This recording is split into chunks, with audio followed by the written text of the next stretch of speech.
आज हमारे नए फेस टू फेस सेशन में हैं। हम अपने सभी व्यूअर्स का स्वागत करते हैं और आज हमारे साथ मैं ज़्यादा भूमिका ना बनाते हुए आपको सीधा बता देता हूं कि आज हमारे साथ जो हैं उत्तराखंड क्रांति दल के काशीपुर प्रत्याशी श्री मनोज कुमार डोबरियाल जी हैं। सरकार और सरकार की नीतियों को लेकर इनसे बेहतर कोई नहीं जान सकता। उसके पीछे का कारण ये है कि डोबरियाल जी सरकारी मुलाजिम रहे हैं। जेई से लेकर एग्जीक्यूटिव तक इन्होंने अपना सफ़र तय किया है। बहुत छोटी उम्र में इन्होंने अपने आप को सरकारी नौकरी में इन्वॉल्व किया और वहाँ से सरकार के साथ चलते चलते अपनी जो ज्ञान है, डिग्री है, ये इन्होंने वहीं हासिल की है सरकार में कार्यरत रहते रहते। जब ये रिटायर हुए तो समाज सेवा का ध्येय इनके मन में रहा और समाज सेवा करते हुए ये यूकेडी से जुड़ गए। जब ये यूकेडी से जुड़े तो कहीं ना कहीं जो मुझे पता है वो ये कहीं भी चुनाव के लिए या प्रत्याशी के लिए या विधायक के लिए इन्होंने कभी भी यूकेडी में रहते हुए समाज सेवा नहीं की है। समाज सेवा सिर्फ इनका धैर्य था, क्योंकि ये जानते थे सरकार और सरकार की नीतियों को बहुत बेहतर तरीके से। उन नीतियों से ही ये अपने प्रदेश, अपनी माटी कहूँ तो ठीक लगेगा, अपनी माटी में जो ज़रूरतमंदों की सेवा में लगे हुए थे। तो सबसे पहले तो हम उनका स्वागत करते हैं। मैं ये भी बता दूं कि डोबरियाल जी अरुणाचल प्रदेश में 38 इयर्स की सर्विस है इनकी। तो सरकार की नीति और नीतियों को इनसे बेहतर कोई नहीं समझ सकता। तो सबसे पहले तो हम उनका स्वागत करते हैं। सर, स्वागत है आपका सबसे पहले तो। नमस्कार। सर, सरकार की नौकरी और अचानक समाज सेवा, क्योंकि रिटायरमेंट के बाद जनरली अब लाइफ एंजॉय करने के लिए अधिकारी एक उस पे आ जाते हैं। आप समाज सेवा में आए, समाज सेवा से फिर आप यूकेडी में जुड़े। तो मेरे दो सवाल हैं सर, एक साथ हैं कि समाज सेवा करते करते आपने यूकेडी क्यों ज्वाइन की? उसका कारण मैं बताऊं कि मैं सोशल वर्कर अकेला पैदा नहीं हुआ। मेरे पिताजी काफ़ी बड़े सोशल वर्कर थे काशीपुर में। वो जय गुरुदेव के नाम, चेले के नाम से प्रसिद्ध थे। एक साइकिल लेके चलते थे। जहाँ भी कोई खबर मिल जाए, कोई बीमार है हॉस्पिटल में, किसी को कोई ज़रूरत है, वो उनकी मदद करने के लिए चले जाते, चाहे उनके पास कुछ होता था या नहीं होता था। घर में खिचड़ी बना के हॉस्पिटल चले जाते थे। मेरा कहने का प्राय ये मतलब है कि पिताजी हमारे सोशल वर्कर थे, उन खून में मेरे सोशल वर्क था।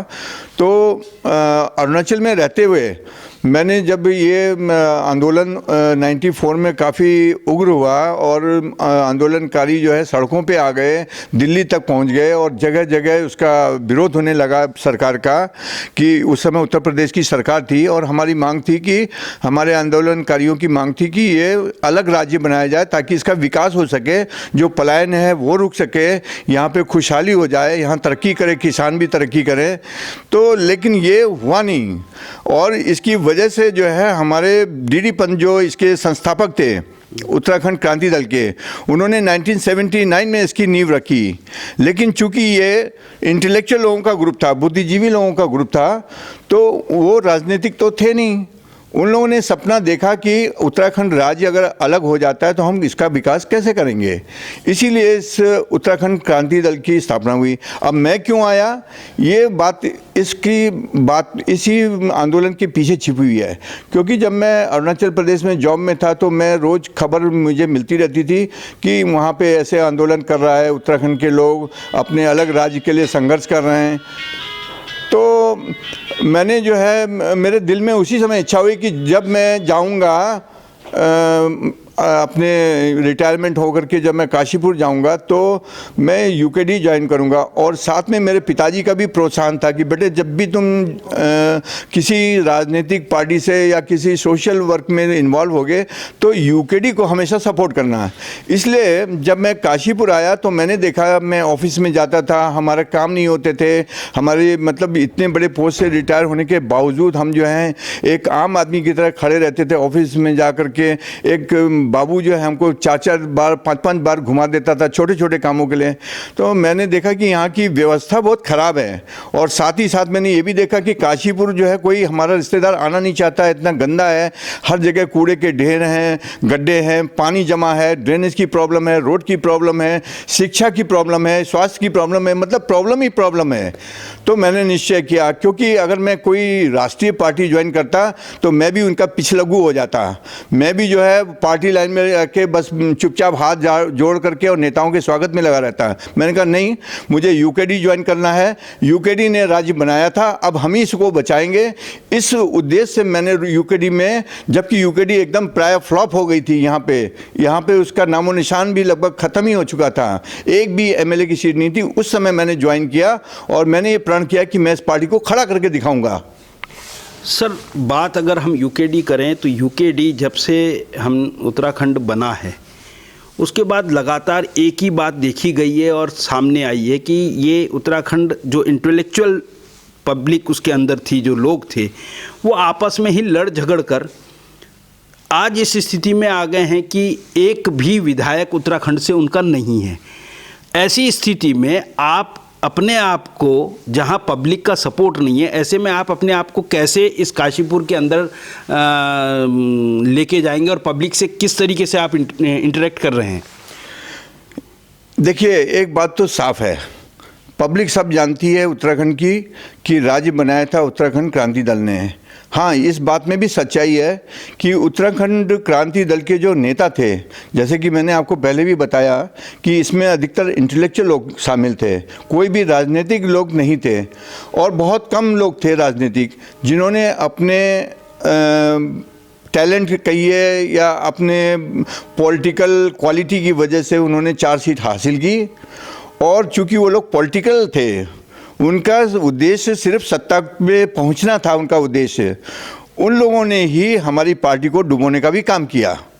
उन्होंने रूलिंग पार्टी ज्वाइन की, उसमें मंत्री पद का शेयर किया और अपने ही विकास में वो लोग लगे रहे। मतलब वो संगठन के ऊपर उनका ध्यान नहीं रहा, इसलिए संगठन हमारा जो है बिखर गया।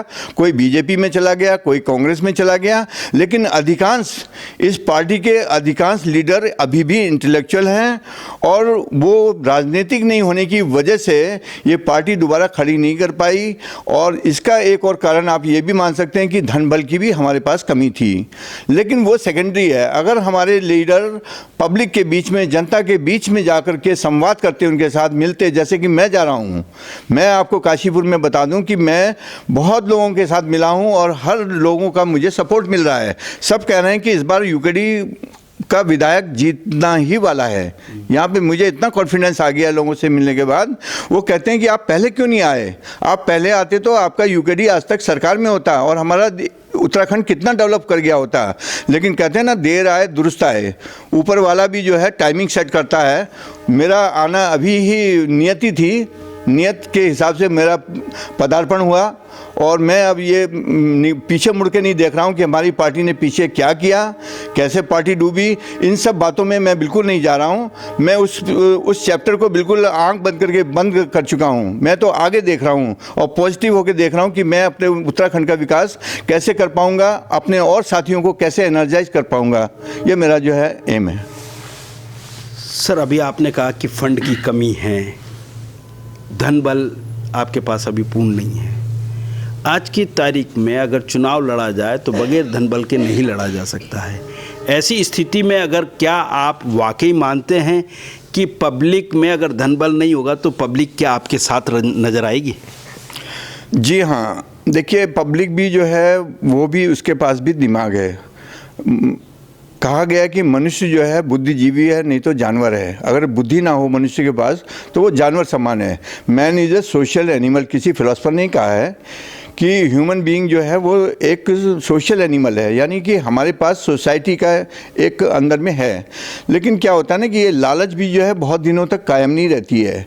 आज तक कोई अच्छी पार्टी बहुत ज़्यादा एनर्जी लेकर के यहाँ नहीं आई, लोगों के बीच में नहीं गई, इसलिए लोग मजबूर होकर के राष्ट्रीय पार्टियों को बारी बारी वोट देते रहे। जिन्होंने ज़्यादा पैसा दे करके लोगों को खरीदा, वोटों को खरीदा, उसकी तरफ वोट पड़ गए, और जो पार्टी जो है थोड़ा पीछे रह गई वो हार गई। लेकिन अकेला धन बल से जो है इलेक्शन नहीं जीता जाता, मुद्दों पे इलेक्शन जीता जाता है। सर, आप कह रहे हैं मुद्दों पे इलेक्शन लड़ा जाता है और पार्टियां नहीं हैं। अभी कांग्रेस भी है, बीजेपी भी है, आम आदमी पार्टी भी अपने 70 विधायकों को एक साथ यहाँ पर चुनाव लड़ा रही है और गारंटी दे रही है, चाहे आप उसे फ्री कहें या उनकी तरफ से गारंटी एक वर्ड यूज़ किया गया है वो दे रही है। ऐसी स्थिति में यूकेडी कहाँ खड़ी दिखाई देती है आपको? बहुत अच्छा क्वेश्चन किया आपने। आपको मालूम है कि यहाँ पे जिस पार्टी ने उत्तराखंड राज्य बनने का सबसे बड़ा विरोध किया था, किसी बड़े नेता ने कहा था कि अगर उत्तराखंड राज्य बनेगा तो मेरी लाश पर चढ़ के बनेगा, आपको याद होगा। और वही पार्टी सबसे पहले यहाँ सत्ता में आई। आप समझ सकते हैं कि वो कितने पॉलिटिकली क्वालिफाइड है, कितने वो लोग झूठ बोलने में, फरेब में एक्सपर्ट है, कि यानी अपने दिए हुए स्टेटमेंट से भी पब्लिक के दिमाग दिल से उसको मिटा सके। नहीं, घोषणा पत्र तो हमारी पार्टी का आज से 10 दिन पहले जारी हो चुका है और मैंने भी काशीपुर के लिए अपना घोषणा पत्र तैयार कर दिया है। आप इसको देख सकते हैं, ये मेरा घोषणा पत्र है। मैंने यहाँ पे लिख दिया है कि मैं किस किस चीज़ों के ऊपर मैं ध्यान दूंगा। तो यहाँ पे मैं पब्लिक के बीच में जा रहा हूँ, इस घोषणा पत्र को लेके जा रहा हूँ कि अगर मैं विधायक बना तो ये मैं काम को सबसे पहले प्राथमिकता दूंगा। आपने पूछा कि आपके पास मुद्दे क्या हैं, आप किन मुद्दों को लेके पब्लिक के बीच में जाएंगे। तो मैं सबसे पहले बता दूं कि ना तो कांग्रेस के पास अब कोई मुद्दा बचा है, ना बीजेपी के पास कोई मुद्दा बचा है, और अरविंद केजरीवाल की तो आप बात ही मत कीजिए। लोग कहते हैं कि यहाँ पे महिलाओं को 1000 रुपये देने की बात करता है, लेकिन दिल्ली की महिलाओं को 1000 रुपये क्यों नहीं दिया उसने पहले, जबकि वहाँ उसकी सरकार पहले बनी है। उसने वहाँ पे 200 यूनिट बिजली फ्री देने की बात की, यहाँ 300 यूनिट देने की बात क्यों कर रहा है वो? इसका मतलब है कि ये टोटली फरेब है। अब वो कहता है जब हम सरकार में आएंगे तब करेंगे। आप जो है टैक्स पेयर, आपके खजाने में पैसा कहाँ से आता है? आपके खजाने में पैसा आता है टैक्स के थ्रू आता है, चाहे वो एक्साइज ड्यूटी हो, चाहे वो जीएसटी हो, चाहे वो इनकम टैक्स हो, सारा पैसा जो है सरकार के खजाने में टैक्स से आता है। अब आप उस टैक्स के पैसे को फ्री में बांट रहे हो, यानी कि जो काम करने वाला वर्ग है, जो श्रम वर्ग है, लेबर कैटेगरी वाले लोग हैं, जो अपना जीवन यापन मेहनत कर मजदूरी करके खाते हैं, आप उनको फ्री दे करके उनको निकम्मा बना रहे हो। तो ये समाज को बिगाड़ने वाले लोग ये क्या मुद्दा लेकर के हमारे बीच में, हमारे जनता के बीच में आएंगे? ये विकास क्या करेंगे? यूकेडी की शुरुआत जब उत्तराखंड की हुई तो 4 मेंबर रहे और आपने कहा कि उन्होंने अपने स्वार्थ हित को देखा, पार्टी हित को ना देखकर स्वार्थ हित को देखा, ना प्रदेश हित को देखा। अभी यूकेडी अपने जो घोषणा पत्र है उसमें स्वास्थ्य, रोजगार और पलायन पे कितना स्ट्रांग दिखाई देती है आपको?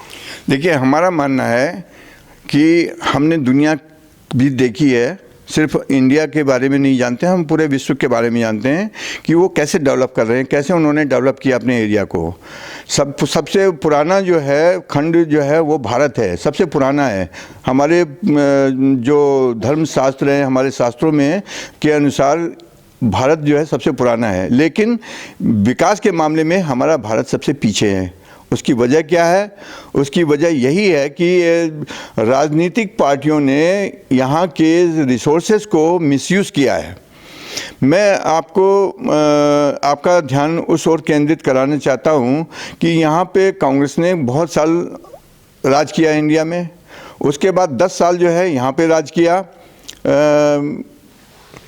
उत्तराखंड में, बारी बारी से 5 साल कांग्रेस और 5 साल बीजेपी, यानी टोटल 20 साल यही राज करते हुए आ रहे हैं। लेकिन ना तो पलायन रुका, ना यहाँ का विकास हुआ। आपको मैं एक एग्जांपल देता हूँ कि भगत सिंह कोश्यारी यहाँ चीफ मिनिस्टर रह चुके हैं और 3 बार सांसद भी रह चुके हैं, ठीक है। आज वो गवर्नर हैं, कहाँ के गवर्नर हैं? वो महाराष्ट्र के गवर्नर हैं, ठीक है। उनके बारे में एक रिपोर्ट परसों एक पेपर में निकली थी कि उनके गांव में एक बीमार औरत ने सड़क के अभाव में, मतलब सड़क नहीं है, सड़क कम्युनिकेशन नहीं है, उसको चारपाई के ऊपर में स्ट्रेचर बना के ले जा रहे थे और वो रास्ते में मर गई। यानी कि आप सोचिए कि जिस जगह का, जिस गांव का रहने वाला आदमी, जो मुख्यमंत्री है, वो अपने गांव में विकास नहीं कर सका, बीजेपी का वो लीडर था, वो क्या विकास करेंगे। उन्होंने जो किया या जो बीती सरकार ने किया वो सब ठीक था। अब यूकेडी वापस, अगर आप सर और प्रदेशों में देखो तो क्षेत्रीय दल जो है बहुत ज़्यादा मजबूत होते हैं, जो राष्ट्रीय पार्टी है वो डरती है उनसे। हमारा एक उत्तराखंड इतना दुर्भाग्य है कि यहाँ का एक ही मात्र क्षेत्रीय दल है, वो है यूकेडी। वो ही इतना कमज़ोर होने के बाद अगर आप 70 विधानसभा पे चुनाव लड़ेंगे तो क्या कहीं कुछ हम उस क्षेत्रीय दल का जो महत्व है उसे बचा पाएंगे? देखिए, अगर आप क्षेत्रीय दलों के अतीत में जाएं, उसके इतिहास में जाएं, तो आज जो भी क्षेत्रीय दल के लीडर हैं वो कभी न कभी कांग्रेस के लीडर थे। मानते हैं आप इस बात को? चाहे वो जयललिता रही हो, चाहे वो ममता बनर्जी रही हो, चाहे वो आपके ये क्या है, YSR कांग्रेस का कौन है वो मुख्यमंत्री, जगन रेड्डी जी, उनके फोरफादर पहले से पॉलिटिशियन रहे हैं और सब कांग्रेस में थे। वो जब कांग्रेस ने पूरे देश को अपनी मुट्ठी में लेकर के और राज्यों का विकास को कम कर दिया तो क्षेत्रीय दलों का मतलब पैदाइशी शुरू हुई।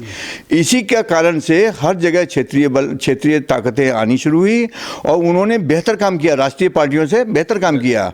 आप देख सकते हैं कि पिछले इलेक्शन में जब वेस्ट बंगाल में सेंट्रल गवर्नमेंट ने अपनी पूरी ताकत लगा दी थी ममता बनर्जी को हराने में, लेकिन नहीं हरा पाए।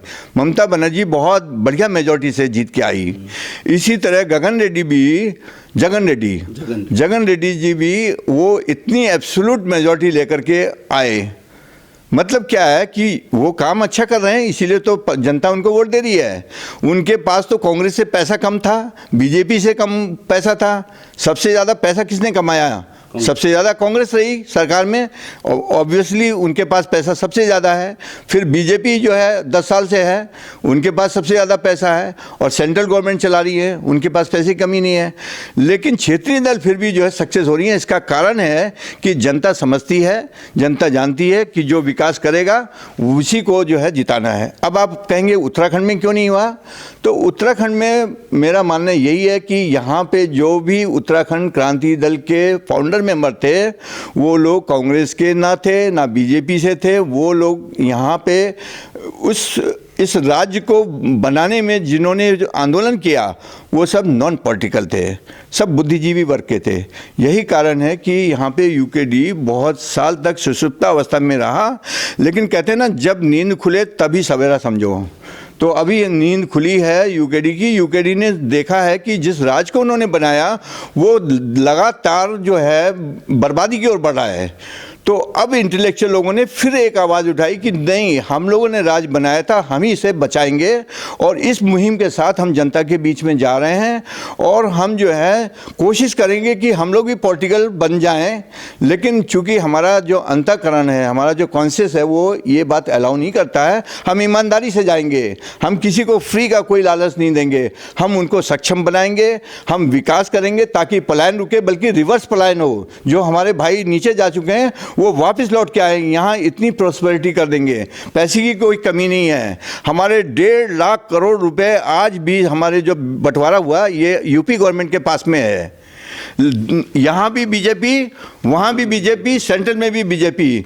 सबसे बड़ा संयोग अच्छा था कि इसी समय वो लोग ट्रांसफ़र कर सकते थे, लेकिन उनके जो है मन में मैल है। अब हम क्षेत्रीय पार्टी इसके लिए भी संघर्ष करेंगे कि हमारा पैसा हमको वापस दिया जाए, जिससे कि हमारे यहाँ पे जो बेरोजगारी है वो दूर हो सके।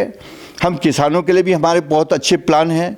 हमारे स्वास्थ्य और शिक्षा को हमने फ्री देने का घोषणा किया है, हमने सशक्त भू कानून लाने की बात की है, हमने काशीपुर को जिला बनाने की बात की है, हमने जो है जो हमारा कैपिटल था जिसकी इन्होंने जो है सरकार बनाने के टाइम में, राज्य बनाने के टाइम में जो प्रपोजल गया था उसमें ये बात लिखी थी कि देहरादून यहाँ अस्थायी राजधानी होगी, अस्थायी राजधानी गैरसैंण में बनेगी। लेकिन 20 साल बनने के बाद भी ना कांग्रेस ने उसका जिक्र किया ना बीजेपी ने जिक्र किया, लेकिन हमारे मैनिफेस्टो में सबसे ऊपर है। आपने कहा ना कि मैनिफेस्टो अभी तक नहीं है, मैं बता दूं आपकी जानकारी के लिए कि 10 दिन पहले ही हमारा मैनिफेस्टो डिक्लेयर कर चुके हैं श्रीमान काशी सिंह हरी जी, हमारे केंद्रीय अध्यक्ष, और मैं भी अपना मैनिफेस्टो लेकर के काशीपुर के लिए ये मैं लोगों के बीच में जा रहा हूं। सर, आप अब कितने तैयार हैं? आप काशीपुर की जनता के बीच में जा रहे हैं, आप कितने तैयार हैं? इस कोरोना गाइडलाइन के साथ कितने तैयार हैं सर? सबसे बड़ी बात आती है कोरोना गाइडलाइन। कोरोना गाइडलाइन से आप जनता तक इंटरेक्ट कैसे कर रहे हैं? क्या आप भी वर्चुअल जाने वाले हैं? हमारे दर्शकों को बताएं, क्या आप भी वर्चुअल जाएंगे? क्या कोई आपने ऐसा तरीका सोचा है कि जिससे कि कोविड गाइडलाइनों का पालन करते हुए आप भी उनसे जुड़ सके, जैसे कांग्रेस और बीजेपी और आम आदमी पार्टी भी कर रही है? तो क्या आप भी वर्चुअल जाएंगे और चुनाव के लिए कितने तैयार हैं? देखिए, आदमी जो भी काम करता है पहले तो अपना फाइनेंशियल लिमिट देखता है कि मेरे पास कितना पैसे हैं। आपको बता दूं कि मेरे पास में मेरी ग्रेच्युटी, मेरे जीपीएफ का जो पैसा था उसको ही मैं खर्च कर रहा हूं। तो जाहिर है कि मैं कांग्रेस का और बीजेपी और केजरीवाल का मुकाबला तो नहीं कर सकता हूं, लेकिन जितना ज़रूरत है मैं कोविड का ये जो लागू हुआ है, अभी डायरेक्टिव्स आए हैं, कोविड के गाइडलाइंस आई है, उसके पहले, लागू होने के पहले से हम नुक्कड़ सभाएं कर रहे थे, छोटी छोटी मीटिंगें कर रहे थे, लोगों के बीच में जा रहे थे, हमने रैली भी की और सक्सेसफुल रैली की। हम मीडिया का भी सहारा ले रहे हैं, हम हर पॉसिबल जो इकोनॉमिक मितव्ययी ढंग से हम कर सकते हैं वो पूरे प्रयास कर रहे हैं, और जनता हम जिसके बीच में जा रहे हैं वो हमको एक्सेप्ट कर रही है। सबसे बड़ा हमारा एनर्जी हमको जनता से मिल रही है, और मैं पूरी तरह 100% तैयार हूं, और मैं समझता हूं कि हम विधायक बन के ही रहेंगे। सर, ब्लॉक लेवल पर हर चुनाव जीता जाता है, यूकेडी काशीपुर ब्लॉक लेवल पर क्या कितनी तैयार है? ब्लॉक लेवल पर या बूथ लेवल पर? बूथ लेवल ले लीजिए या ब्लॉक लेवल ले लीजिए, कितनी मजबूत है यूकेडी अब? देखिए, काशीपुर में एक ही ब्लॉक है, जो 2 इसके हिस्से हैं, एक तो है महानगर, ठीक है, और एक है विलेज एरिया। तो हमारे कार्यकर्ता विलेज में भी बराबर लोगों के बीच में जा रहे हैं, और हमारे शहर के अंदर में, वार्ड के अंदर में, हम हर वार्ड में जा रहे हैं, हर वार्ड के लोग हमसे जुड़ चुके हैं, और वही हमारा जो है कैंपेन कर रहे हैं, ये इलेक्शन कैंपेन वही लोग पूरा कर रहे हैं। जहां वो बुलाते हैं हम पब्लिक के बीच में जाते हैं, अपनी बात रखते हैं, पब्लिक हमें सपोर्ट दे रही है, इससे बड़े और हमारे लिए और कोई बात नहीं है। सर, आप हमारे चैनल के माध्यम से जनता को ये बताएं, काशीपुर जनता को ये बताएं कि वो आपको वोट क्यों करे।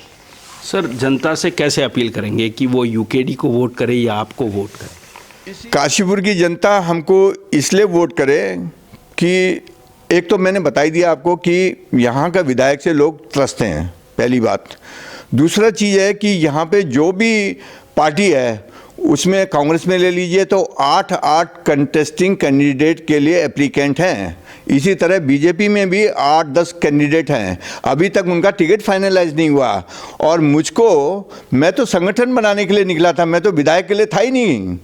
मुझे तो पार्टी ने सेलेक्ट किया कि तुम सबसे बढ़िया कैंडिडेट हमारे पार्टी के लिए हो सकते हो, और इसीलिए मुझे उन्होंने सबसे पहले 16 लिस्ट जो निकली है विधायकों की लिस्ट प्रत्याशियों की, उसमें मेरा नाम भी है। अभी तो कितने बाकी है? 54 अभी निकलने बाकी हैं। आप समझ सकते हैं कि मैंने संगठन के लिए कितना काम किया, लोगों के बीच में जाके। ये विश्वास हमारे काशी सिंह एरी जी को हुआ कि ये जो है काशीपुर में एक सीट निकाल के लाएगा। और मैं अपने को पब्लिक से पूछता हूँ कि आपका मेरे बारे में क्या ख्याल है, तो वो चूँकि मेरे पिताजी की वजह से भी मुझे जानते हैं और मैं यहाँ का पुराना रहने वाला हूँ, 50 साल से हम लोग यहाँ पे रह रहे हैं, ये वजह नहीं है। लेकिन वजह यही है कि मेरी बातों में बहुत सादगी है, मैं कोई लालच नहीं देता हूँ, मैं सीधा कहता हूँ कि आप परिवर्तन चाहते हो तो मेरा साथ दो, और वो लोग साथ देने को तैयार हैं। इसलिए मुझे पूरा विश्वास है कि जनता मुझे ही वोट देगी।